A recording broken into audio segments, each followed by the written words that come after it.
so sunny. So I thought I'd go on a walk because I'm going to be talking about a video game, which is primarily walking. So what better way to talk about it than on a lovely walk in the sun? Okay, so obvious spoilers for Death Stranding. About 2 hours into Death Stranding, after you've been tasked the mission of reconnecting America, you finally get your first moment in your private locker, a kind of safe house for your character to rest and rejuvenate and all that. And as I've stepped into this world full of death, destruction and hopelessness, I take a moment in this locker room to mess around a bit. And as I'm doing this, this happens. Then this happens. And this. What happened to this dark and depressing world filled with monsters and terror and dread and people crying constantly? Am I also a character in this world? This totally doesn't fit the 2 hours I've already played. How does he just break the world like that? Why would they put this in the game? It just doesn't fit. Bertolt. Oh my god, why am I out of breath? Bertolt Brecht. So Brecht was a German theatre nerd who low-key, high-key revolutionised theatre. Back then, as naturalistic theatre was this new craze, Brecht wanted to challenge these conventions of theatre slowly forming, these really naturalistic kind of forms, and he felt that audiences would hang up their brains with their hats at the cloakroom. He was against this position audiences were taking in theatre, where they would sit and watch a show mindlessly and mindlessly feel their way through a show rather than think their way through a show. There's a difference between a passive perspective of catharsis and a critical perspective of thought and analysis.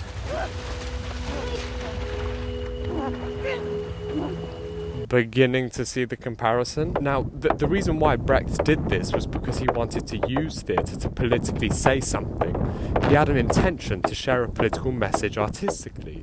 Therefore, audiences emotionally investing themselves was a problem. He needed them to remain distant from emotional involvement in order for them to make rational judgment about what he was saying through his work.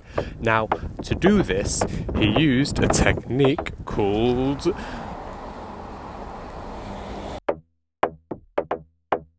Just the preface, this was my first time playing a game by Hideo Kojima, so this act of breaking the fourth wall is one that Kojima uses commonly in his games. So this is a viewpoint that comes from a place that is very new to his work. When it comes to theatre, the fourth wall is a very big thing to consider, as the presence of an audience is so fundamental to any form of performance. So, as fundamentals are toyed around with and pushed around, people like to get creative. So questions are asked, like, what is a fourth wall? Should it even exist? Well, what purpose does it serve breaking it? Now, looking back at video games, the player is also a fundamental part of any form of video game. Theatre and gaming have very similar building blocks. Breaking the fourth wall is a great tool for video games to use. I mean, my personal favourite is when they use it in horror. It can be so cleverly terrifying. But in Death Stranding, it's not used for horror. Now, I'm probably stretching here, like big time. The most believable scenario is that breaking the fourth wall is a Kojima staple and he's just having fun. But from my experience at least, it personally felt like it served a greater purpose, one that made me appreciate the game even more.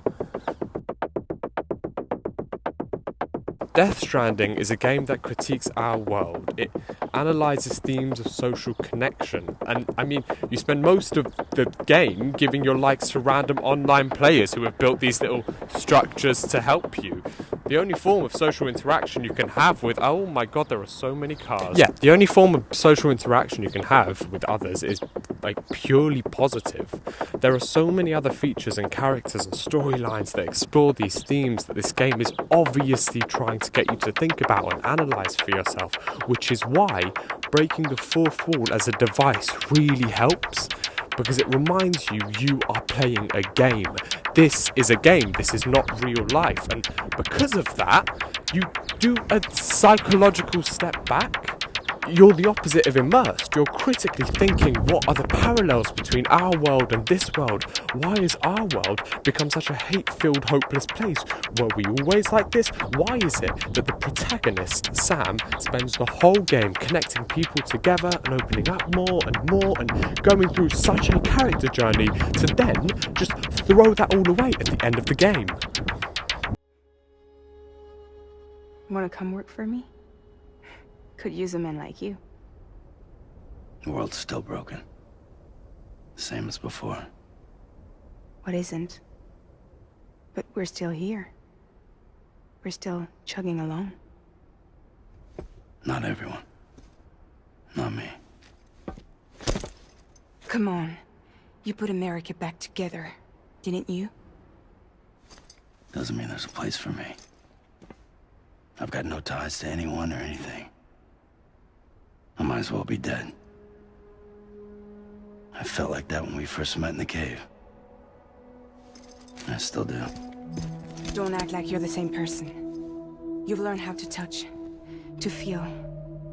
You've connected with people. With us.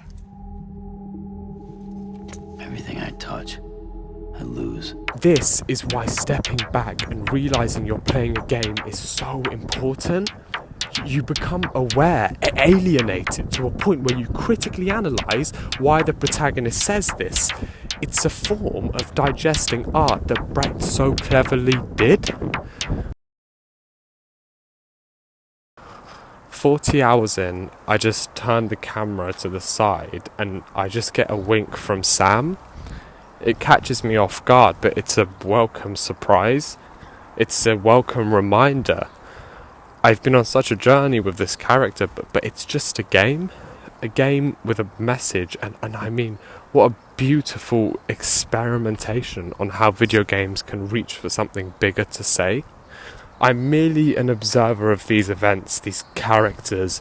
Breaking out with immersion allows me to use my brain, switch it on, try to understand what any of this means, what it means for our world, what we can do to save our world, to save people, to connect people again. Brecht wanted to make change with his theatre. He really did try to create art that inspires difference.